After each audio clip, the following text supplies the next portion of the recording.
Vous allez sentir des choses différentes dans chacune de vos cuisses.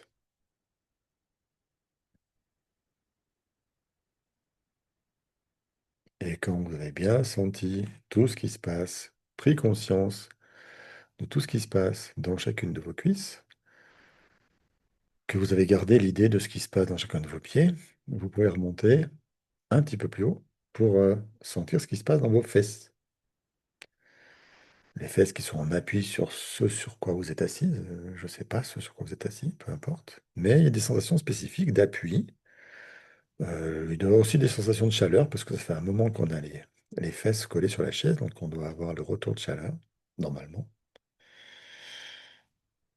Et puis, dans le coin en haut des fesses, vers la taille, là c'est encore les fesses un peu derrière sur le côté, potentiellement il y a la sensation de vos sous-vêtements, voire de la ceinture de vos vêtements si c'est un peu serré. Ok, vous prenez bien conscience de ces sensations-là, vous les empilez sur les sensations de vos cuisses et les sensations de vos pieds. Et je vais vous demander d'être attentif à ce qui se passe dans trois endroits différents de votre colonne vertébrale. En bas, dans ce qu'on appelle les reins, tout simplement. Au milieu du dos, entre les omoplates, on va dire.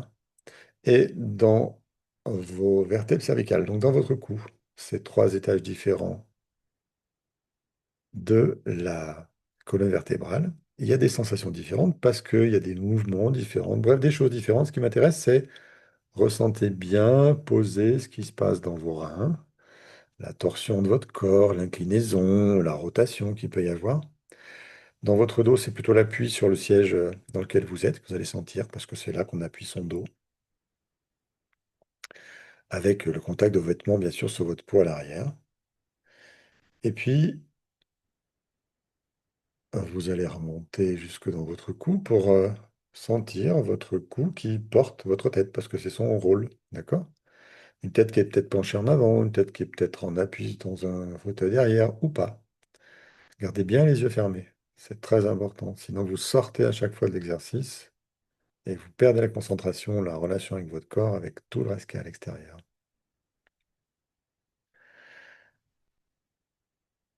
Et quand vous aurez bien pris conscience de ce qui se passe dans votre dos, à tous les étages de votre dos, dans votre cou, que vous aurez empilé ces sensations-là sur celles de vos fesses, de vos cuisses et de vos pieds, donc vous avez commencé à avoir un gros tas de sensations dans votre cerveau, je vais vous inviter à aller ressentir avec votre cerveau conscient ce qui se passe dans votre poitrine. Alors, Euh, chez les hommes, il ne se passe pas grand-chose dans la poitrine, à part le contact du tissu, des vêtements. Chez les femmes, il y a des chances qu'il y ait un soutien-gorge, et elles le sentent, d'après ce que j'ai compris. Mais il y a au moins le mouvement de la respiration et le contact des vêtements que vous portez aussi, parce que je ne crois pas que vous êtes nu chez vous aujourd'hui. En tout cas, pas à cette heure-là. Je vous vois. Ok, quand vous avez bien conscience de ce qui se passe dans votre poitrine, je vais vous inviter à aller regarder avec votre cerveau conscient ce qui se passe dans votre ventre digestif. Pour ceux qui ont les noms, c'est tout ce qui se passe à l'intérieur de votre péritoine, tous les organes digestifs. Estomac, foie, rate, pancréas, intestin grêle et gros intestin. Il se passe des choses, ça bricole, ça gargouille, ça tournicote ou c'est neutre, peu importe. Juste prenez conscience de ce qui se passe là maintenant et gardez votre concentration sur ce point-là de votre corps, gardez votre cerveau conscient bien branché dessus et vous allez empiler ces sensations-là sur les trois sensations des colonnes vertébrales, sur les deux sensations de vos fesses, les deux de vos cuisses et deux de vos pieds, pour faire encore grandir le tas de sensations que vous devez surveiller avec votre cerveau conscient. Parce que cette surveillance ne va pas s'arrêter, ce n'est pas l'objectif. L'objectif, c'est qu'on ressente bien tout. Et je vais vous demander de porter votre attention consciente sur ce qui se passe dans votre ventre urogénital, c'est-à-dire la vessie, les ovaires, euh, l'utérus, vagin, mais aussi sexe à l'extérieur, et pour monsieur, la même chose sans les ovaires, mais avec la vessie et les testicules et le sexe à l'extérieur. C'est gavé de nerfs sensitifs. Il y a énormément de sensations qui sont à cet endroit-là, donc vous devez être capable de ressentir tout ce qui se passe à l'intérieur. Et vous allez empiler ces sensations à surveiller sur le même tas que les sensations de votre ventre digestif, de votre poitrine, de vos 3 étages de colonne vertébrale, de vos 2 fesses, vos 2 cuisses et vos 2 pieds. On va empiler sur ce tas de sensations à surveiller un dernier endroit à l'arrière de votre gorge, au fond là-bas, où vous sentez l'air frais quand vous inspirez, qui vient taper au fond avant de descendre dans vos poumons.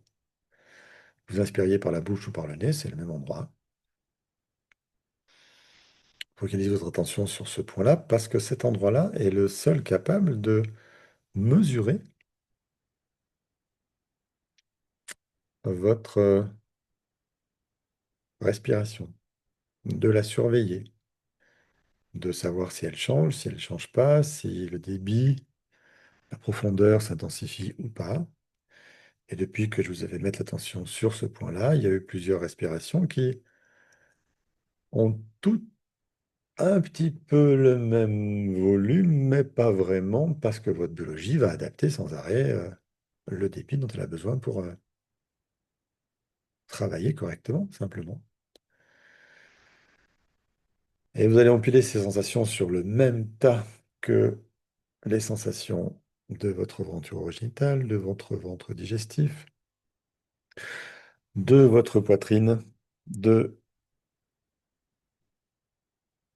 vos étages de vertèbres dorsales et cervicales, les 3 étages qu'on a vus, de vos fesses, de vos cuisses et de vos pieds. Et puis vous allez mettre devant ce tas de sensations votre cerveau conscient. Pourquoi? Parce que j'ai besoin que lui surveille ce qui se passe là, à l'intérieur de vous, et je veux j'ai besoin qu'il soit très très présent, on a tous besoin d'ailleurs, qu'il soit très très présent à ce qui se passe, à ce qui change, à ce qui va bouger. C'est son travail.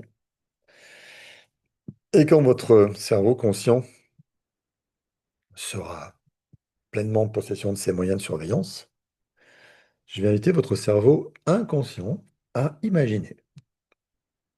Imaginez que vous êtes metteur en scène, je vais le mettre au masculin, parce que ça se dit aussi au féminin avec un E à la fin, metteuse en scène, d'une pièce de théâtre. Mais pas de n'importe quelle pièce de théâtre.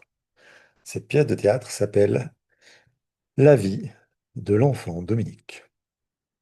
C'est une pièce de théâtre particulière, avec un rythme extrêmement particulier, puisque tous les soirs, en fin de journée, le rideau se lève et les acteurs, qui sont l'enfant Dominique de l'époque, avec ses 2 parents, j'ai dit Georges et Mylène, ils sont sur scène et ils nous font, à nous, public, un résumé de ce qui s'est passé dans la vie de cet enfant Dominique. Et là, on est à un moment où on est dimanche fin d'après-midi, quand le petit Dominique a 3 ans. Donc vous, metteuse en scène, vous mettez cette pièce en marche. Tous les soirs, vous donnez vos consignes, votre script. Voilà, j'ai perdu le nom.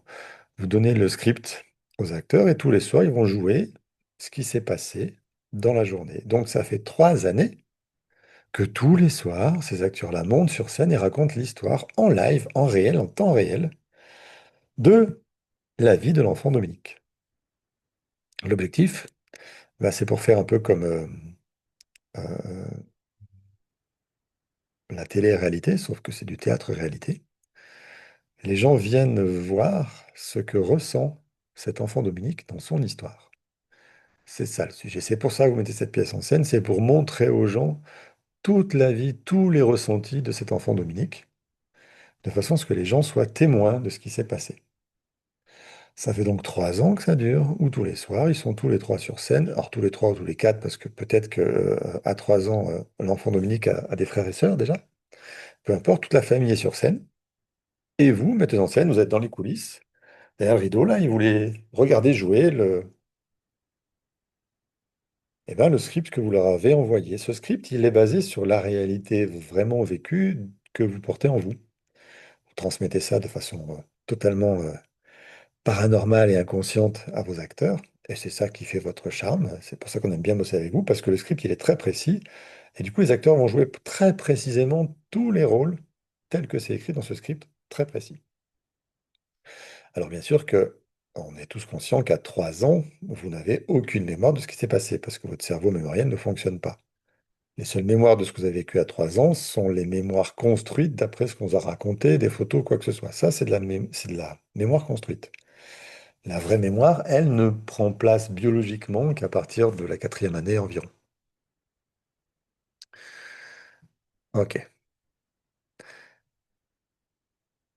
Et vous êtes là, metteuse en scène, à regarder ce qui se passe sur cette scène de théâtre ce dimanche fin d'après-midi, quand l'enfant Dominique a 3 ans.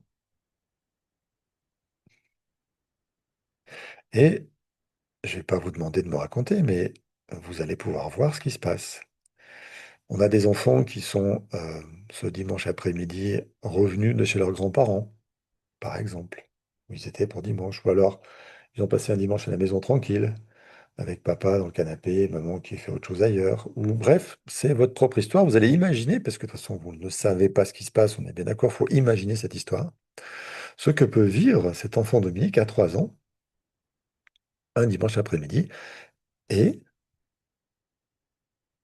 votre acteur, ce petit enfant Dominique, qui est donc vous-même à 3 ans, va le montrer au public. Il va le montrer, donc il va faire ressentir au public ce que lui ressent de sa vie à 3 ans ce dimanche après-midi.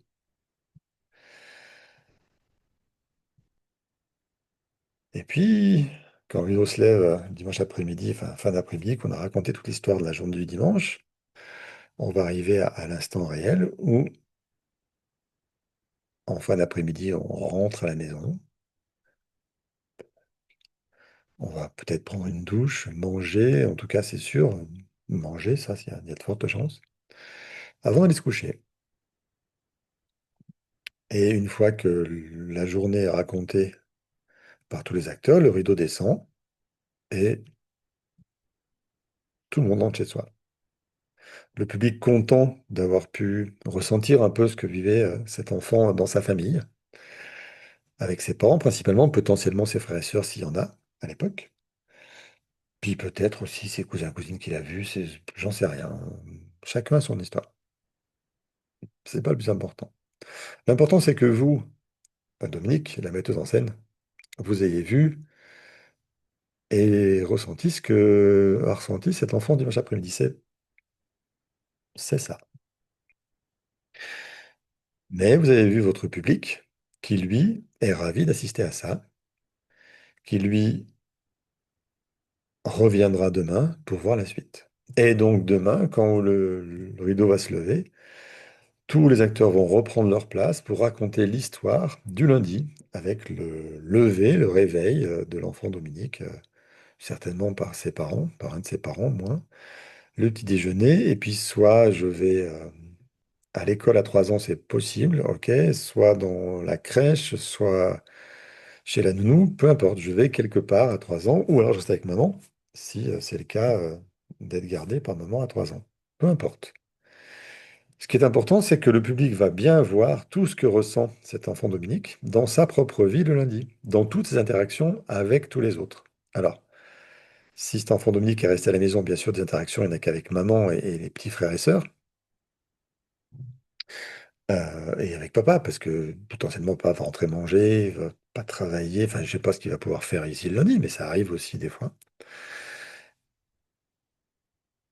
Et en plus, si jamais il y a une crèche, une maternelle, quelque chose où l'enfant va, eh bien, il y a toutes les interactions avec les autres à l'extérieur, avec les autres enfants, avec les assistantes maternelles, avec les maîtresses, avec tout le monde en fait, tous ceux qu'il va croiser dans la journée. Et tous ces gens qu'il va croiser dans la journée vont lui renvoyer des histoires à vivre, des ressentis agréables, désagréables. C'est des gens qui vont créer du rire et de la joie chez cet enfant-là ou des choses difficiles. Ça dépend, et peu importe. C'est la journée du lundi de l'enfant Dominique, et le public adore voir ce que cet enfant va ressentir. Ils sont très très voyeurs. Et puis vous allez raconter, grâce aux acteurs, toute l'histoire jusqu'au lundi soir où l'enfant va s'endormir. Le rideau va tomber quand il est couché dans son lit. Et là, ce soir-là, au bout de 3 ans, il y a quelqu'un qui vient vous voir après spectacle et qui s'annonce comme étant responsable du travail des enfants. Elle est censée surveiller que la loi est bien respectée. Et il se trouve que vous, depuis 3 ans, bah, vous faites jouer le même acteur, son petit rôle. Et ça, c'est pas possible pour eux. Donc, ils vont vous demander de changer d'acteur. OK. Et vous allez donc choisir cet acteur proche de vous, ce petit Frédéric, pour prendre la place de Dominique. Alors oui, le mardi, quand la pièce va recommencer, pour le script, c'est très bien, il y a rien à apprendre, c'est livré en direct, ça c'est facile. Par contre, il va falloir que Frédéric passe au maquillage pour être grimé en Dominique, pour qu'on le reconnaisse le plus possible Dominique. Et ça va se faire tout seul. Le maquillage va bien se passer, et quand il va monter sur scène, les gens vont voir qu'il y a une différence, mais pas se douter de quoi que ce soit de plus que ça. Eux, ils sont là devant un spectacle. Il y a un enfant, Dominique, qui joue son rôle, parfait. Mais il y a des choses qui vont changer. Parce qu'il se trouve que ce Frédéric qui a pris la place de Dominique, eh ben, il est bien meilleur acteur. Cet enfant Frédéric sait exprimer plus de choses. Il est plus expressif. Il raconte mieux les choses. Il les vit mieux. Il les transpire mieux. Donc, il transmet plus de choses au public. Et donc, le public peut être plus proche de ses sensations à cet acteur-là. C'est-à-dire que le rôle de l'enfant Dominique est mieux joué plus profondément par Frédéric, mais le public, lui, ne voit toujours que Dominique. Et donc, vous aussi, cet enfant proche de vous, vous avez choisi pour être à la place de la petite Dominique, va jouer le rôle parfaitement. Encore mieux.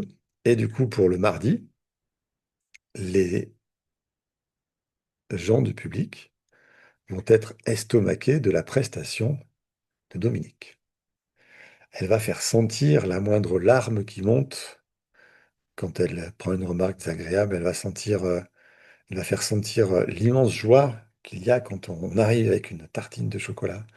Elle va faire ressentir toutes les frustrations de ne pas en avoir une deuxième, euh, etc., etc. Cet enfant-là qui a pris le rôle de Dominique, cette nouvelle petite Dominique, elle est vraiment extrêmement expressive et ça va beaucoup plus toucher le public. Et donc le public va sentir de plus près tout ce qui se passe dans sa vie grâce à cette scène de théâtre. Le mercredi, on continue. Dominique reprend son travail. C'est Frédéric qui le reprend, mais on va l'appeler Dominique pour simplifier, d'accord? On a toujours ce Dominique sur scène qui joue parfaitement bien le rôle de cet enfant-là, qui fait très bien ressentir toutes les choses. Et là, le public va commencer à se rendre compte que, waouh, mais le spectacle a pris une autre ampleur. On sent énormément plus que tout ce que vit cet enfant dans ses relations avec ses parents, son papa, sa maman, ses frères, ses sœurs, s'il y en a. Et puis les gens à l'extérieur, s'il y a des gens à l'extérieur. Et s'il n'y en a pas, qu'est-ce qu'elle ressent qu'il n'y ait pas de gens à l'extérieur? Qu'elle vit toute seule avec sa mère ou son père en permanence. Peu importe, on va la voir aussi le jeudi. Et là, le bruit a commencé à courir que vraiment la qualité de la pièce a augmenté. Donc il y a de plus en plus de monde dans la salle qui vient voir cette histoire-là parce que ça les intéresse, parce que c'est très vivant en fait. Beaucoup plus que ça l'était avant. Et les gens vont être plus proches, vont avoir plus d'empathie parce qu'il y aura plus d'expression de ces ressentis de cet enfant. Donc cette nouvelle petite Dominique, elle est juste excellente. Elle raconte bien mieux l'histoire que la petite actrice d'avant. Et c'est génial pour vous, metteuse en scène, parce que c'est le succès qui grandit. Et puis on va avoir un vendredi, et puis on va avoir un samedi. Et le samedi, c'est un jour particulier, comme le dimanche, il ne se passe pas les mêmes choses que la semaine, donc le public va pouvoir assister pour la première fois au week-end de Dominique avec une petite Dominique qui exprime clairement tout ce qu'elle ressent. Mais vraiment, ça se voit, des éclats de rire jusqu'aux pleurs les plus lourds et profonds. Elle exprime clairement tout ce qui se passe en elle. Et le public est conquis. Le lundi, c'est la ruée, vous faites salle complète et ça recommence. Lundi, mardi, mercredi, jeudi, toutes les présentations sont complètes parce que ce que ressent cet enfant dans sa famille, c'est vraiment extrêmement bien raconté, extrêmement bien ressenti par le public, spectateur de son histoire. Et son histoire, c'est un mélange de choses agréables, jolies, douces, et de choses plus dures, désagréables ou vraiment très très dures. Ça dépend de l'histoire de Dominique. Et vous, toujours metteuse en scène, vous regardez cette scène de théâtre qui se déroule sous vos yeux, jouée par cet enfant dans le rôle, dans votre propre rôle, dans l'histoire de l'époque. Ok, il va y avoir une deuxième semaine où la petite Dominique va faire un carton. C'est autre que Frédéric, d'accord, mais elle fait un carton quand même. Le public est joyeux, remplit la salle. Et puis une troisième semaine, une quatrième, et là, vous commencez pas à perdre de l'argent, mais c'est dommage parce qu'il y a plein de monde qui vient voir. Le théâtre est trop petit, donc ok, vous changez de théâtre pour la cinquième semaine. Cinquième semaine, vous changez de théâtre, il y a plus de place. Elles se remplissent immédiatement dès le mercredi que les gens ont su qu'il y avait un changement de théâtre. Le jeudi, vendredi, c'est plein. Le week-end, c'est plein à craquer aussi. Bref, gros, gros succès. Et les gens adorent sentir, voir toutes les émotions de cet enfant, Dominique, dans son histoire. C'est une vraie télé-réalité qui les touche profondément, parce qu'il se passe des choses dans l'histoire de cet enfant-là. Des choses, comme je disais, agréables par certains côtés et hyper désagréables par d'autres. Mais c'est l'histoire, et cet enfant transmet exactement ce qu'il faut. Il va se passer quelques semaines de plus, ça va faire 2 mois maintenant que Frédéric Dominique vit dans cette histoire-là avec ses parents, Henri et Mylène. Pardon, c'est pas Henri, c'est Georges. Georges et Mylène. Et que tout le public voit les interactions. Il voit aussi les interactions entre Georges et Mylène, parce que ça a une importance, ça, les interactions entre les parents, dans les yeux de l'enfant. Et le public va voir ce que l'enfant ressent de l'interaction entre ses parents. Et donc va voir les ressentis de cet enfant qui voit ce spectacle-là. Un mois de plus va s'écouler, ça fait 3 mois maintenant que le petit Frédéric est dans ce rôle. Puis un quatrième, un cinquième, un sixième. Ok. Dominique a donc 3 ans et demi. Il va se passer 6 mois encore. Donc Frédéric va jouer le rôle de la petite Dominique avec un immense succès pour faire sentir tout ça à tout le monde. Et elle va avoir 4 ans, cette petite Dominique. Et vous, metteuse en scène, vous êtes sur le bord et vous transmettez le script au fur et à mesure et vous regardez cet acteur, actrice qui joue le rôle de cette petite Dominique, votre rôle, votre propre vie, vous regardez ça de l'extérieur. Et personne vient vous embêter pour changer d'acteur et c'est parfait, on va rien dire, on va rester passé sous les radars. Vous gardez donc Frédéric parce que le succès est garanti avec cet acteur-là. Acteur, actrice, d'accord. Et ils vont se passer encore 6 mois de plus. 4 ans et demi. Et encore 6 mois, 5 ans. Ok, 5 ans, c'est la maternelle. Si je ne me trompe pas, à 6 ans l'année prochaine, c'est le CP. Si je me trompe, bah, ça sera à 7 ans et tant pis. C'est pas très grave. Cet enfant grandit, cet enfant vit tout ça, cet enfant le montre au public, cet enfant le partage, cet enfant le transmet et le public le boit, le vit, l'intègre. Ce public vit, vibre, rit, pleure avec cet enfant. Ce public vit sa vie et c'est un immense succès. Et vous, sur le bord de la scène, en tant que metteur en scène, vous regardez aussi cet enfant que vous avez mis dans cette place qui vit ce rôle de Dominique, avec tout ce qu'elle a ressenti. Elle va continuer à grandir. Elle va rentrer en CP Alors en CP, on est la plus petite dans la grande école des grands. Ils sont tous immenses. Ces grands qui ont 10 ans, là, ça fait énormément d'écart.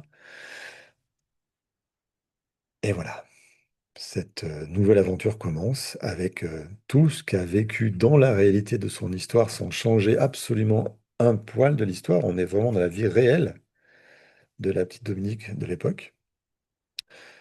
Et cet acteur, Frédéric, va transmettre au public tout ce qui s'est passé en termes relationnels dans l'école, en CP, avec les copains de l'école, en CE1, en CM2, en CM1. C'était l'inverse, hein, CM1, CM2, ouais, d'accord. Bref, va voir grandir cet enfant Dominique dans cette famille, dans son monde scolaire, dans son monde affectif à la maison, dans son monde social, avec tout ce qu'elle va traverser de plus agréable, plus horrible, parce que des fois, il y en a. 10 ans, elle est la plus grande. L'année prochaine, elle rentre au collège, à 11 ans, en sixième. C'est un autre grand pas à faire dans sa vie. Comment on lui explique, comment on la rassure, qu'est-ce qu'elle ressent quand elle va rentrer en sixième.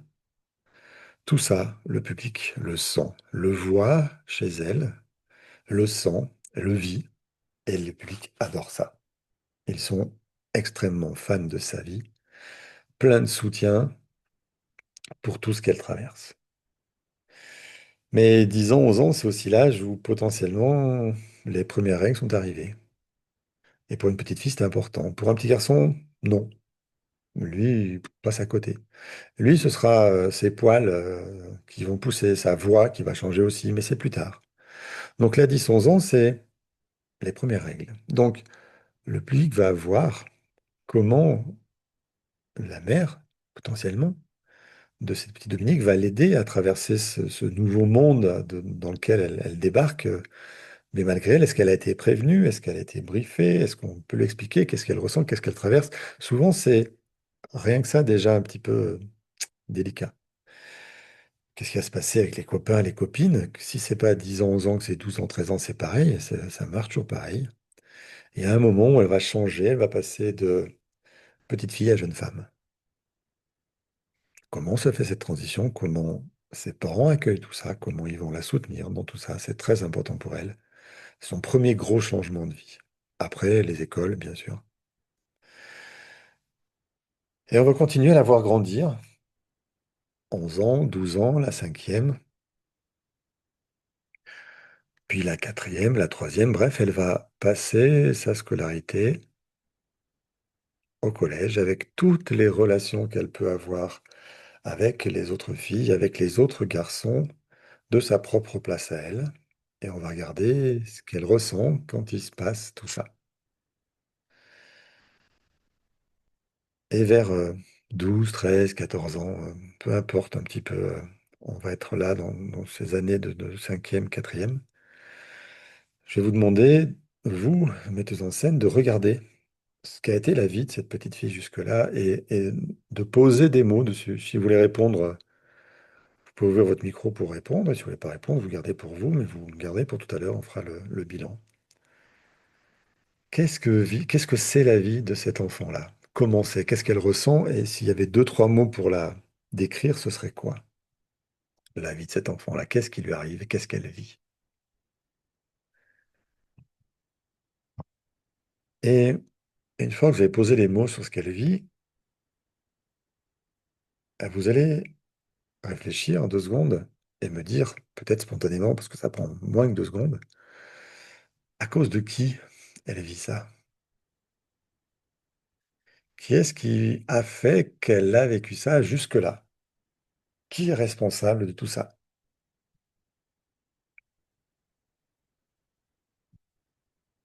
Qui est responsable, bien sûr, de ses joies, certainement, j'espère, mais de ses pleurs, de ses blessures, de tout ce qu'elle vit de travers. Vous pouvez le partager en oral si vous voulez. Sinon, vous le gardez pour vous. Pour moi, c'est pareil. Et partant de là, à partir du moment où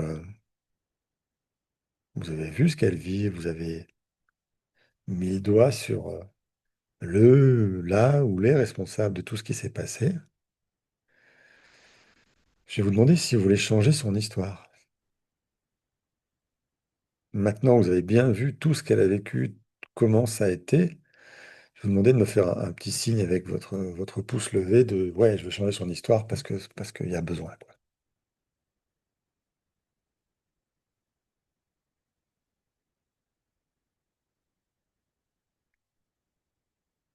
Ok. Alors, vous savez pas encore comment on va la changer, hein, son histoire, on est bien d'accord, mais est-ce que déjà vous voulez la changer? Gardez les yeux fermés, parce qu'on va continuer. Si vous voulez la changer, je vais vous donner un autre rôle à vous, la metteuse en scène. Parce qu'il n'y a pas beaucoup de budget, malgré tout le public qui rentre tous les soirs. Faire tourner cette scène dans ce théâtre, ça coûte de l'argent. Et donc, en plus, j'ai une bonne raison pour ça, c'est que vous allez être la meilleure dans ce rôle-là.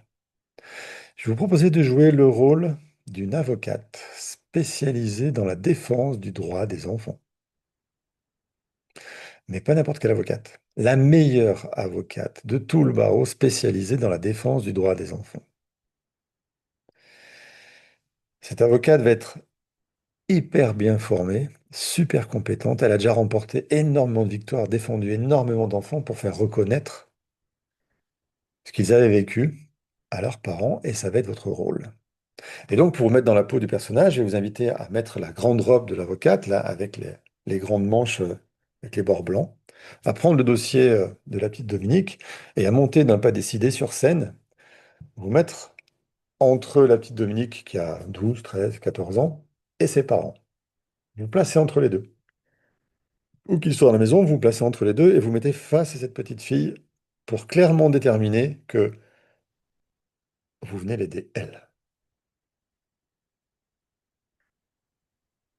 Ma question maintenant, et si vous pouvez me répondre, ça va m'aider. Qu'est-ce qu'elle ressent quand vous montez sur scène? Qu'est-ce qui se passe en elle, dans son corps? Qu'est-ce qui change? Je vais ouvrir mon micro, sans fermer vos... Je Sans... suis, je suis sauvée. C'est ce qu'elle ressent, je suis sauvé. Ok. Oui. Au Chez les secours, autres. je suis sauvée. Peut-être rien qu'avec le pouce, est-ce que c'est positif vers le haut ou négatif vers le bas? Ça va m'aider aussi à vous aider. Ok, négatif pour certains, positif vers le haut. Ok. Alors, si c'est négatif, vous allez la laisser. Lui laisser le temps de se rendre compte que vous, avocate, vous êtes là pour l'aider, vous êtes là pour la soutenir, vous êtes là pour exprimer ce qu'elle ne peut pas exprimer, vous êtes là pour faire le travail à sa place. Parce que son travail à l'avocate, c'est d'aider cette petite fille à réparer tout ce qui s'est mal passé dans son histoire. Parfois, la petite fille, enfin la jeune fille, pardon, elle a besoin de quelque chose de spécial pour se rendre compte vraiment ce qui se passe. Et je vais vous proposer, vous, avocate, de poser votre dossier par terre et de tendre vos bras ouverts à cette jeune fille. Tendez-lui les bras ouverts comme pour l'inviter à ce qu'elle vienne dans vos bras. Elle vous connaît, hein, elle vous a déjà vu un petit peu, puisque c'est vous. Et à un moment donné, elle va vouloir faire l'expérience de, tiens, on vient m'aider, on me tend les bras, qu'est-ce que ça fait? J'y vais. Elle va venir se blottir dans vos bras. Quand elle sera contre vous, vous refermez vos bras délicatement autour d'elle et vous dites rien. Surtout rien du tout, vous laissez faire votre corps. Vous laissez votre corps rassurer cette petite fille. Parce que c'est ce qui va se passer. Elle va pouvoir sentir combien vous êtes adulte et puissante et la meilleure avocate du barreau et du coup la plus indiquée pour la défendre. Et il va se passer quelque chose dans son corps où elle va pouvoir se détendre, enfin se remettre, remettre son sort entre vos mains.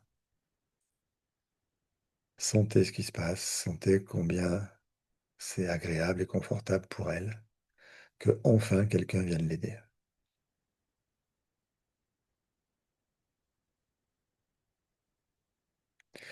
Et pendant que vous l'avez dans vos bras, maintenant qu'elle est bien détendue, vous allez lui murmurer des mots à l'oreille, mais à haute voix pour qu'elle les entende quand même, parce qu'il y a il y a le public. Vous allez lui dire simplement les choses que je vais vous proposer de répéter. Et là, vous allez utiliser bien sûr votre prénom à la place de Dominique, hein, sinon ça ne marchera pas. Vous allez lui dire, petite Dominique, je sais exactement tout ce que tu traverses là maintenant. Je veux voir vos lèvres bouger, parce qu'il faut le dire à haute voix. Vous avez besoin d'ouvrir les yeux, vous le dites à haute voix et elle va entendre ça. Vous allez rajouter, je sais exactement tout ce que tu as vécu jusque-là, et je sais exactement tout ce que tu vas vivre à partir d'aujourd'hui.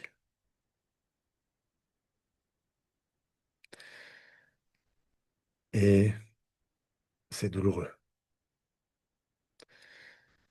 C'était difficile,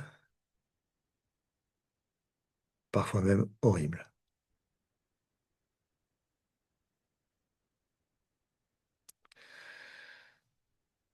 Mais c'était ton destin, et je l'accepte. Je suis désolé, je te demande pardon, je t'aime, et je te remercie. Et il faut bien le répéter à voix haute pour qu'elle entende, sinon ça ne marche pas.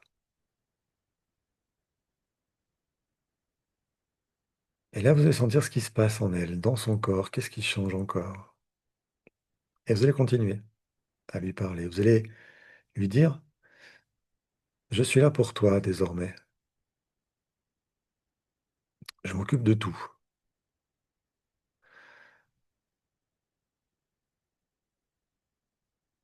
Et ça va s'arranger tout seul.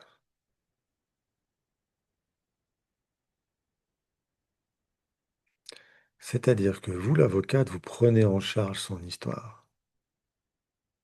Vous allez pouvoir vous occuper de régler son histoire. Elle va passer en mode spectatrice.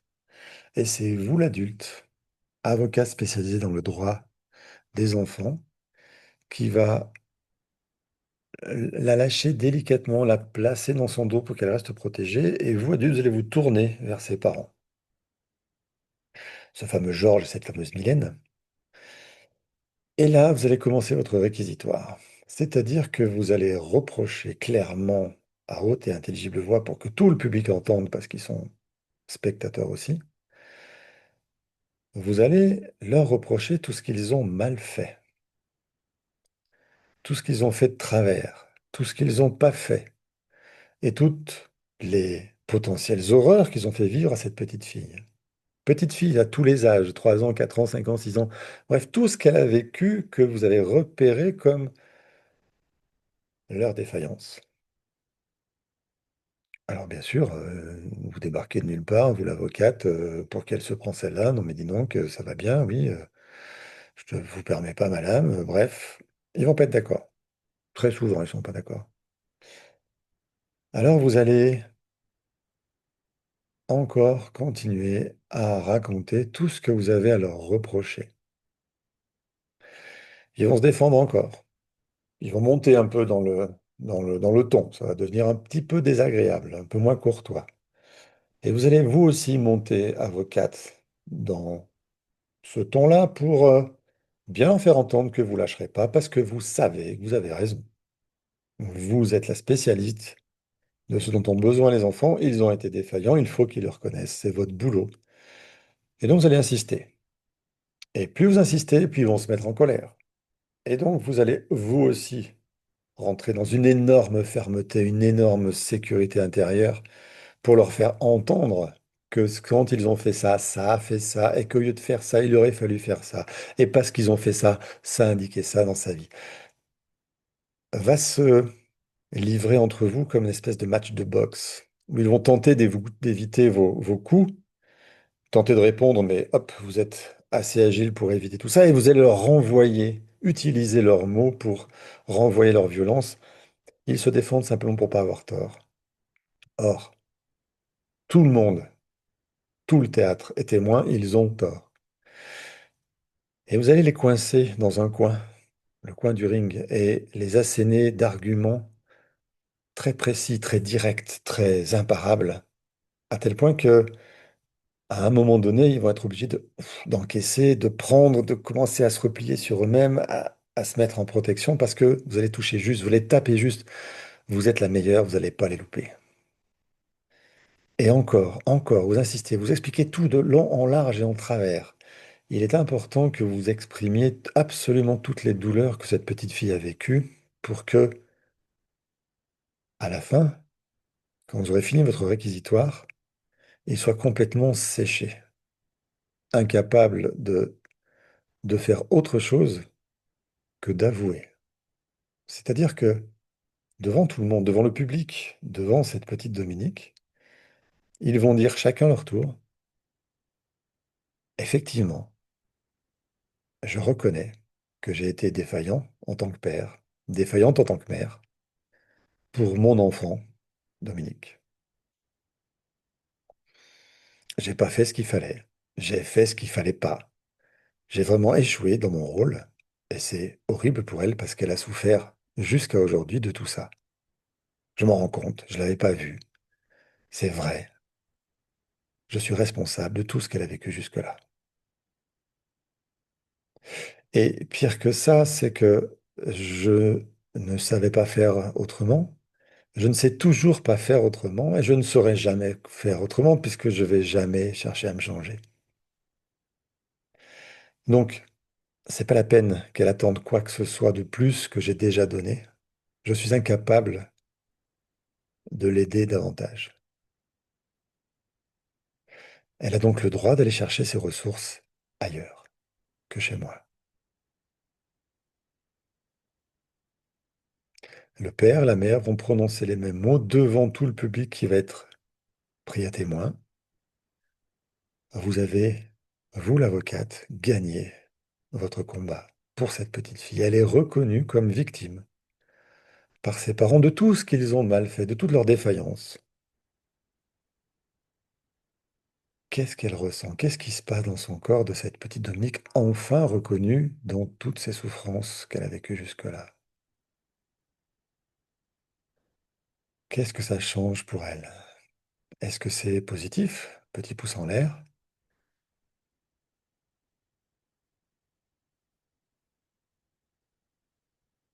Et si c'est négatif, quel intérêt elle a à garder cette souffrance? Qu'est-ce qu'elle a peur de perdre si ses parents reconnaissent leur défaillance? Mais on va s'adresser au positif. Et je vais m'adresser au négatif, parce qu'on ne sait jamais.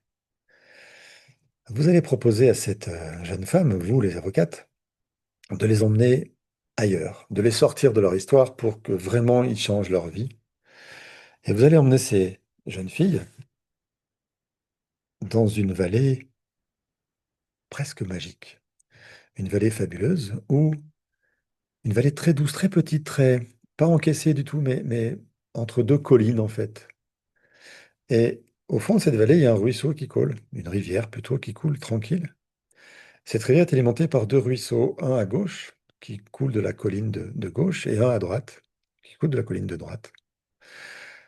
Le ruisseau de gauche, c'est le ruisseau du masculin sacré. Il transporte tout, absolument toutes les ressources que le masculin peut apporter à un être humain. Et puis celui de droite, c'est le ruisseau du féminin sacré. Il transporte absolument toutes les ressources qu'un être humain peut attendre d'un féminin puissant et sacré. Et vous allez apporter cette petite fille juste à la jonction des deux ruisseaux, juste quand ils se rejoignent là.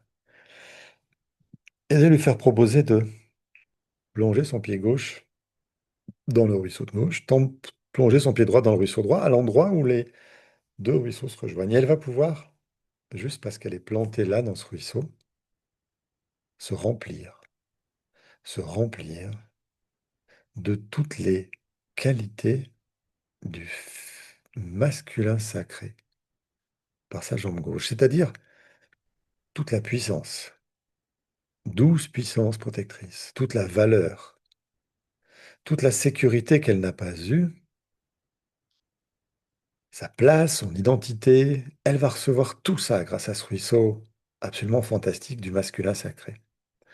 Et ça va pénétrer dans son corps, monter dans son corps, et toute cette énergie masculine qui pénètre en elle va venir rencontrer l'énergie féminine. Elle vient de son pied droit, qui a puisé toute la puissance féminine, toute la douceur, tout l'amour inconditionnel dont elle aurait eu besoin, qui est là, qui la pénètre enfin, qui vient rencontrer dans sa poitrine cette énergie masculine sacrée. Et les deux vont s'observer un moment, puis s'apprécier, se mettre à danser ensemble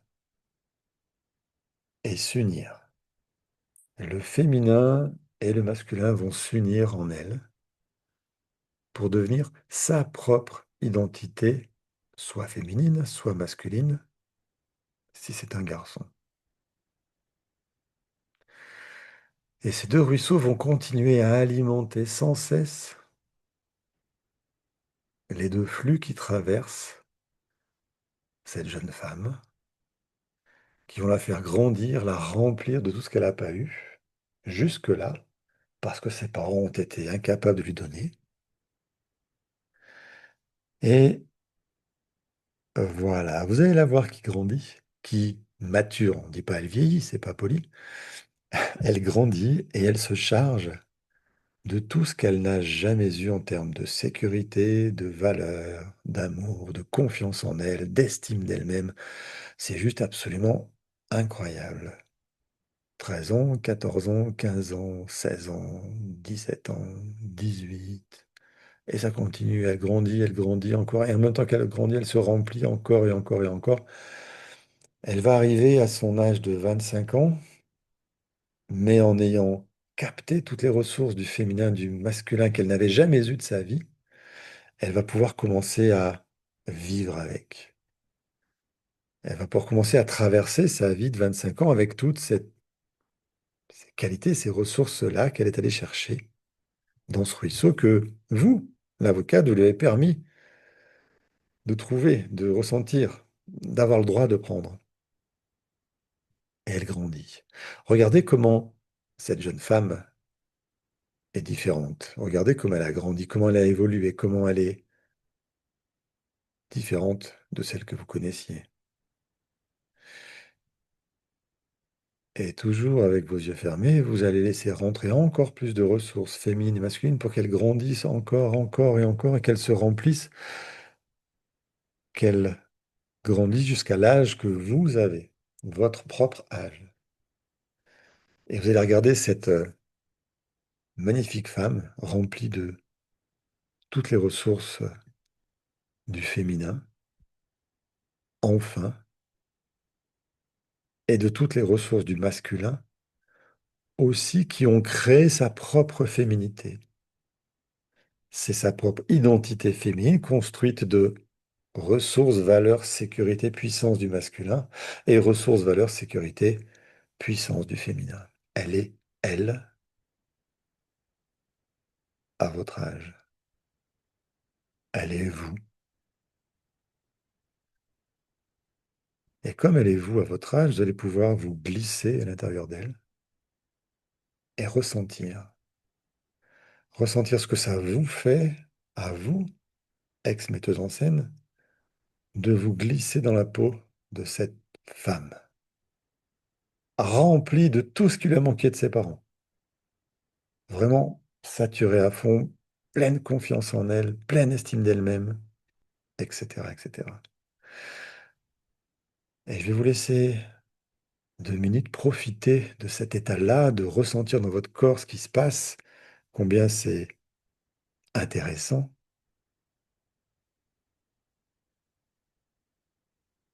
Et quand vous serez rempli, pendant que je finis de parler, ça va se passer tout seul.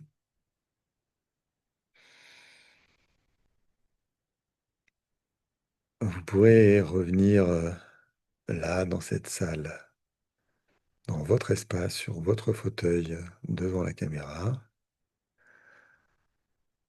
Et quand vous aurez envie de sortir de cet état-là, généralement très positif, je vais vous inviter à partager ce que vous ressentez maintenant, si vous voulez le partager, pour qu'on puisse voir ensemble ce que vous avez trouvé et ce que vous avez ressenti dans cet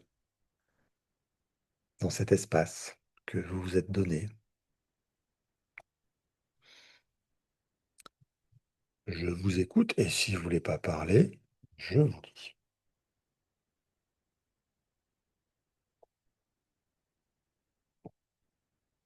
Première question à laquelle répondre, c'est comment vous vous sentez à cet âge rempli de toutes ces ressources et si ce n'est pas positif, à quels âges le chemin s'est écarté dans la mauvaise direction pour qu'on puisse voir peut-être euh, pourquoi euh, vous en êtes là aujourd'hui. Voilà, c'est ça le test. C'est où vous en êtes aujourd'hui.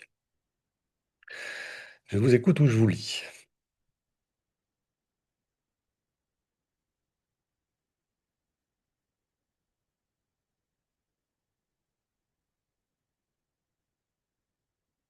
Pas de micro qui s'ouvre, rien à dire chez personne. Alors vous avez beaucoup écrit. Ah, Christelle, si. Mhm. Alors, en ce qui me concerne, c'est onde de chaleur, de bonheur Ouais, et ouais, c'est complétude. ok. Donc, ça veut dire que cette avocate a été efficace pour aider la petite fille dans son histoire? Mhm. Ouais. Est-ce que tu peux me dire en deux mots, qu'est-ce qu'elle a ressenti, cette petite fille, quand l'avocate est rentrée sur scène? Sécurité, ouais, reconnaissance, légitimité. Voilà, ok. Euh, je vais en écouter d'autres et puis je ferai le petit retour général de la globalité de tout ça. Mhm. Ouais. En écouter ou en lire d'autres, hein, allez-y, vous êtes libre. Oui, moi je veux bien parler un peu. Marie, ouais, La constatation, c'est que quand j'ai vu le petit Dominique sur scène, j'étais un garçon. ouais, Après, ça s'est transformé en fille. Et là, à la fin, je me suis rendu compte qu'en fait, j'avais été beaucoup plus masculine que féminine. ok, Et oui, et là, je me sens plus féminine, en fait. super, Voilà ce qui est ressorti. ok, génial. Donc, c'est positif d'être plus féminine?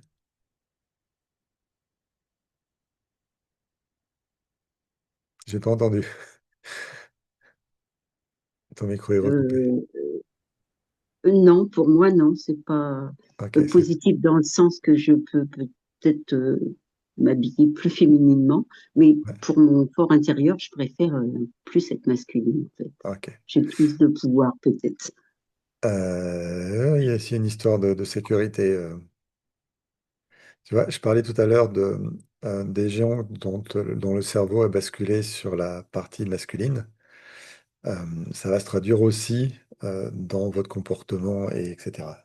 Il y a pas mal de gens qui vont chercher leur solution, alors plutôt pas mal de femmes qui vont chercher leur solution dans le cerveau masculin parce que c'est trop compliqué de vivre en tant que femme dans l'histoire qu'elles ont eue. Ok. Donc c'est logique, ça arrive et c'est pas grave.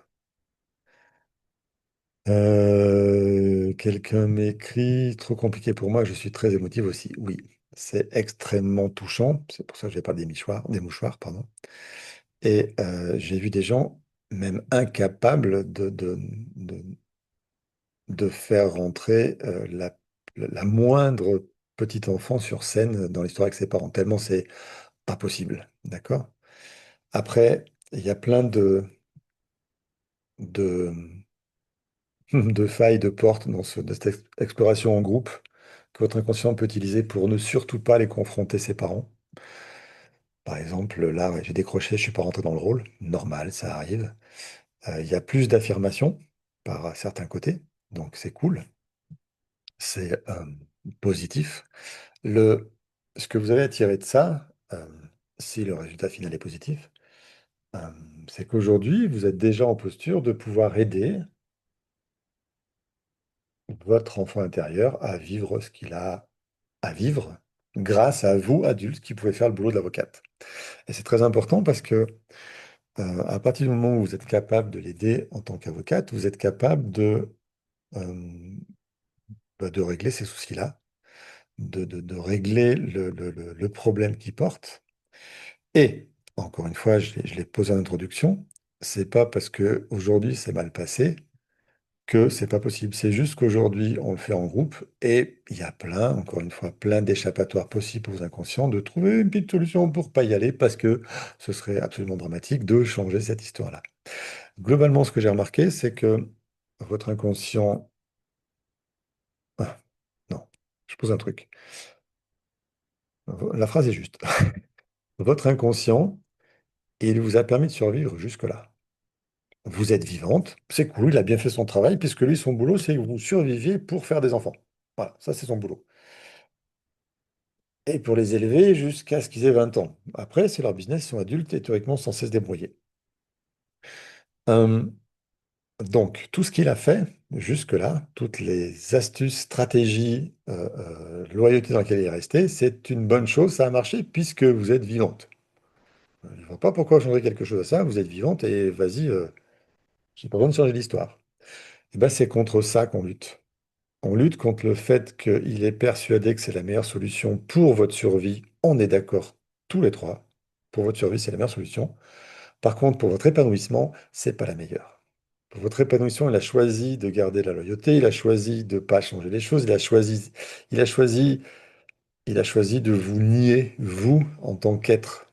Et il vous a choisi, vous, en tant que humain pour que l'espèce continue, ouais, mais pas en tant qu'être humain avec ses désirs, ses aspirations, son besoin de tout ça. Et ça, euh, jusqu'en 1950, on va dire, c'est valable.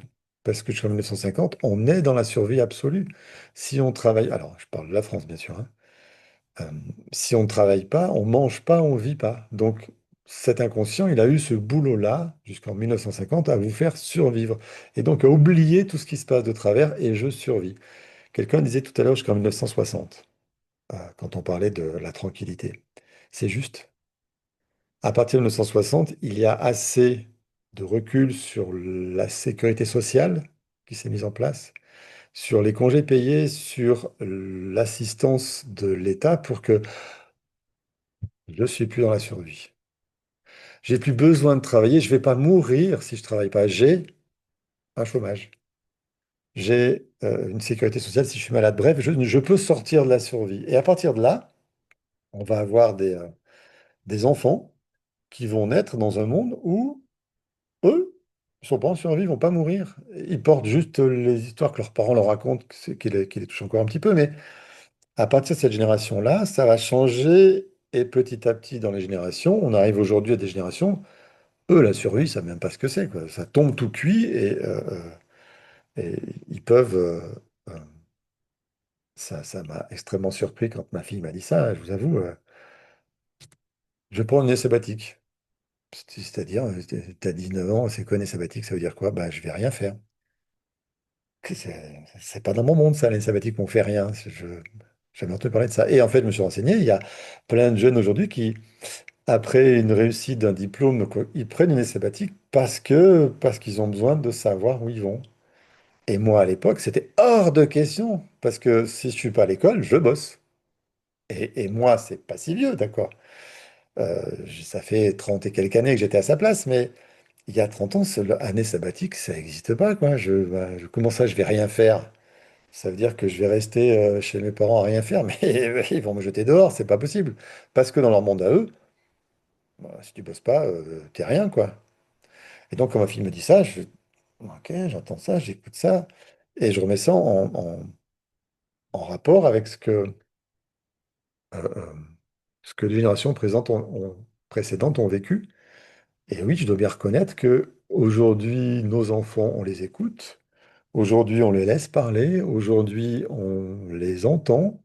Et aujourd'hui, on peut changer des choses pour eux. Donc, ils vivent absolument plus dans la survie.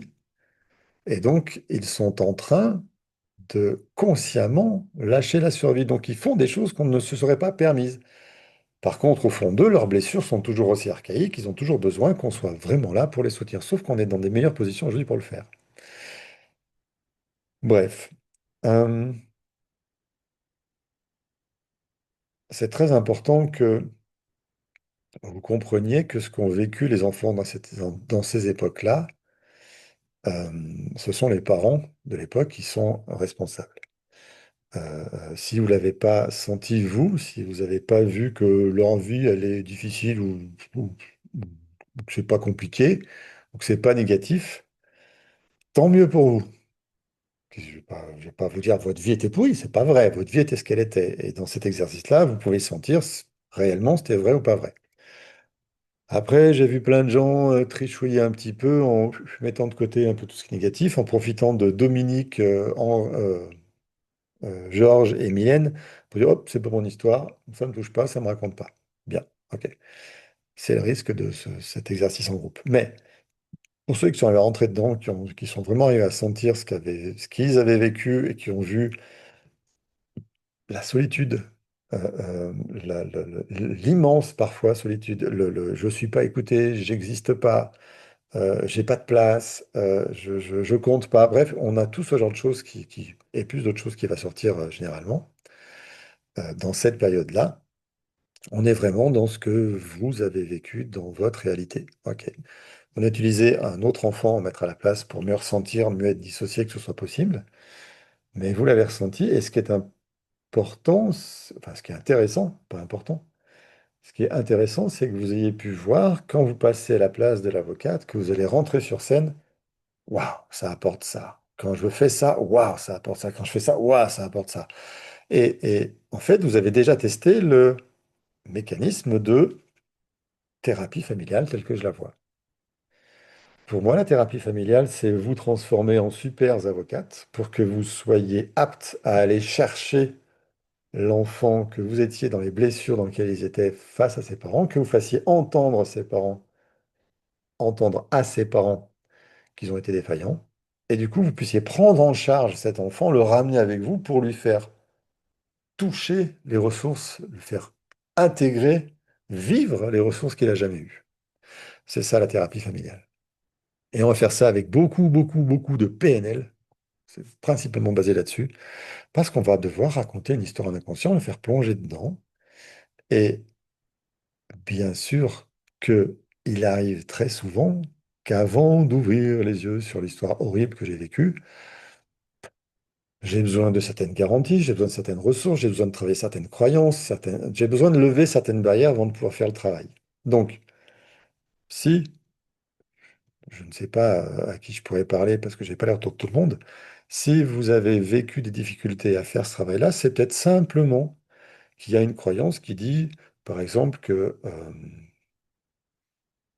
si jamais je fais ce travail, je vais m'éloigner tellement de ma mère qu'elle va en mourir. C'est bête, hein, mais ça existait, je l'ai déjà entendu. Si jamais je travaille, je vais, je l'ai entendu aussi ça, je vais tellement rayonner, tellement perdre de poids que je ne ressemblerai plus à ma mère et elle va me rejeter. D'accord? Euh, et extrêmement souvent, euh, il y a un doute sur ses capacités d'avocate. Un doute légitime, parce qu'on vous débarque avocate dans cette histoire-là, on vous balance, ah, t'es la meilleure, mais tant que je vais pas tester ce que je peux faire, ben, je ne sais pas en fait si je peux le faire. Et ça, ok, je l'entends aussi. Et c'est pour ça que cette exploration-là va nous permettre de savoir où vous en êtes. C'est un bilan de, voilà, j'en suis là, il s'est passé ça. Ok.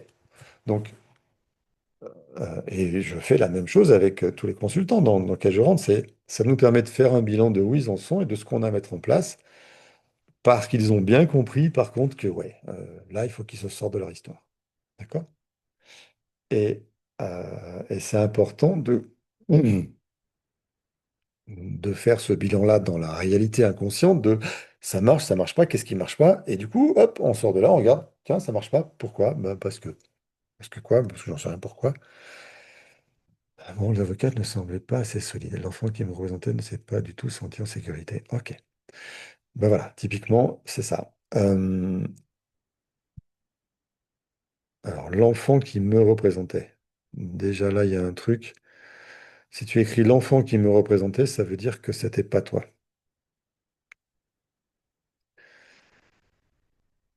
Il y a un petit truc. C'est peut-être le prénom qui a mis ça en place. On n'en sait rien, on verra. Enfin, on verra si tu veux voir. Après, c'est une des raisons. Euh, je trouvais l'avocate pas très. Alors, c'est quelqu'un d'autre, ça. Je trouvais l'avocate pas très utile et pourtant, sa présence et surtout la vallée avec les deux sources a beaucoup complété, transformé. Pas tant de souvenirs durs que beaucoup de solitude. Mais beaucoup de solitude, c'est déjà très dur.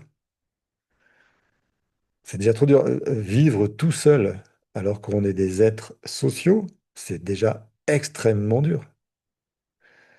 Tu vois, tu rajoutes envie de la présence d'un frère, c'est un frère qui rapporte de la sécurité, certainement parce que le père n'était pas assez présent pour cette petite fille. Une autre réponse, quel bien cela m'a fait qu'une personne, l'avocate, me voie et me comprenne. Ok.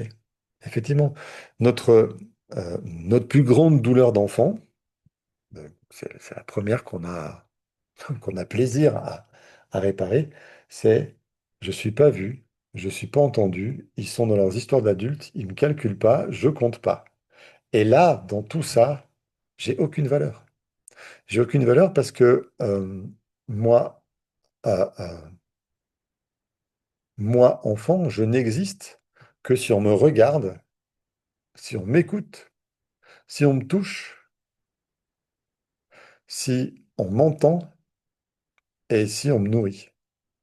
Pourquoi? Parce que un bébé, quand il va naître, il ne fait rien, il est. D'accord? Et le bébé doit ressentir cet amour inconditionnel que lui portent ses parents et principalement sa mère. Le père aussi un petit peu, mais c'est plus de la sécurité, mais on reviendra dessus. Euh, si l'enfant ne ressent pas qu'il est aimé pour qui il est, c'est-à-dire quelqu'un qui fait rien que dormir, brailler, manger, il n'a aucune valeur. Clairement, techniquement, il ne sert à rien, ce bébé-là. Mais si ce bébé ne se sent pas regardé, touché, pris dans ses bras, qu'il n'a pas l'odeur de sa mère, qu'il n'est pas entendu, c'est la cata pour lui. Il n'existe pas. Et c'est pour ça que ces bébés, dans l'expérience, j'ai plus le nom de cette expérience-là, vous allez peut-être pouvoir me le dire, cette expérience dans cet orphelinat où ils ont simplement nourri des bébés, ces bébés sont morts parce qu'ils n'existaient pas.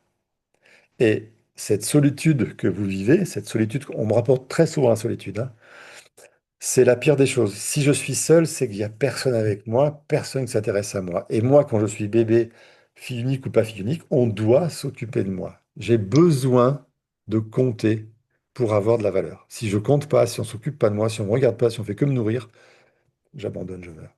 C'était pas l'hospitalisme de Spitz? J'ai pas le nom en tête. Mais je vais chercher ça pour avoir la réponse demain. D'accord? Euh, euh, Complément, effectivement, je ne pouvais pas être deux personnages, l'enfant et l'avocate. Oui, les dissociations étaient pas faites. Donc, ben, voilà. Si tu es enfant et pas avocate, tu peux pas rassurer l'enfant puisque tu n'es qu'une enfant. Ça marche pas. Et ça, c'est juste la mise en place des rôles. Donc, en solo, ça change. Euh, voilà, je rejoins ma collègue. Plus de sensations de solitude et d'abandon que de souvenirs difficiles. La solitude et l'abandon, c'est déjà des souvenirs difficiles. Ça ne devrait pas exister chez un enfant, la solitude et l'abandon. Si vous arrivez à ressentir ça de l'extérieur, ouais, c'est quand même déjà pas mal à l'intérieur. Parce qu'en fait, ce que vous voyez là, dans ce petit exercice qu'on fait en groupe, qui est mal posé avec les mauvais prénoms, etc., si arrivez déjà à récupérer des choses négatives, ça veut dire qu'il y en a un petit peu caché sous le tapis. C'est qu'une petite approche. Ensuite, mon travail à moi de thérapeute, ça va être de vous accompagner, vous, les avocates, pour écrire les meilleurs réquisitoires pour avoir le meilleur procès contre ses parents. Je vais vous accompagner à devenir les meilleurs avocats. Et pour ça, je vais vous faire comprendre, vraiment ressentir de quoi un enfant a besoin, qu'est-ce qui se passe quand il l'a pas, comment je peux tourner la phrase pour l'expliquer à ce parent-là spécifiquement dans son histoire. Bref, mon boulot, c'est vous rendre les meilleurs avocats possibles, de façon à vous accompagner au mieux votre enfant intérieur, parce que c'est pas moi qui vais jouer l'avocat. Et c'est pas moi pour une bonne raison.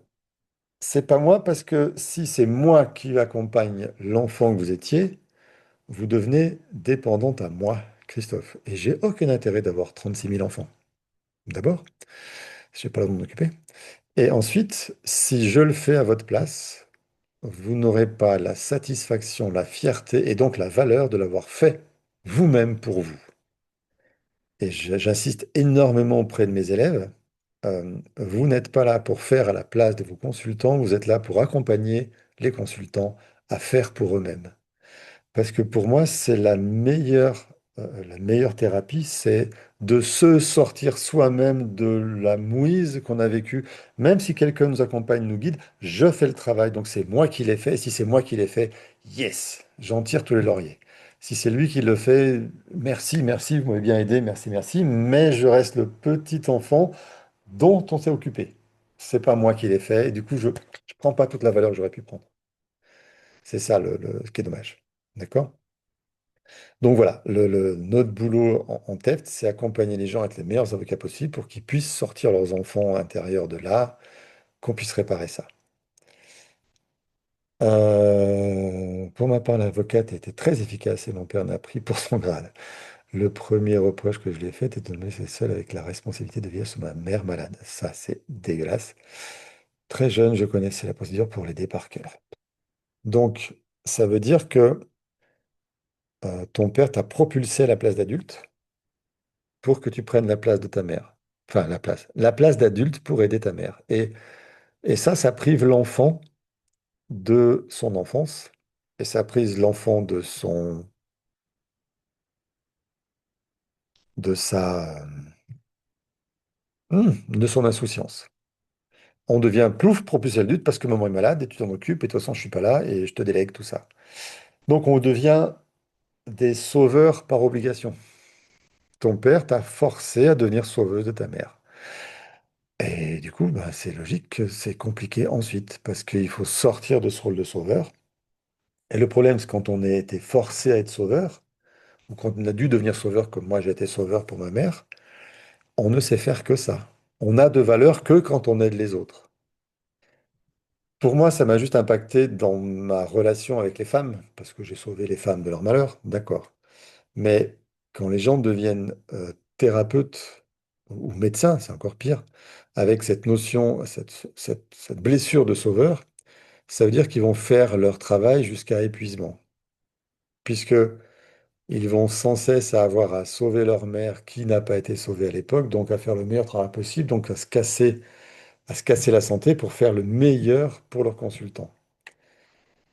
C'est aussi un des travaux qu'on fait dans la formation, c'est vous remettre à votre place à vous.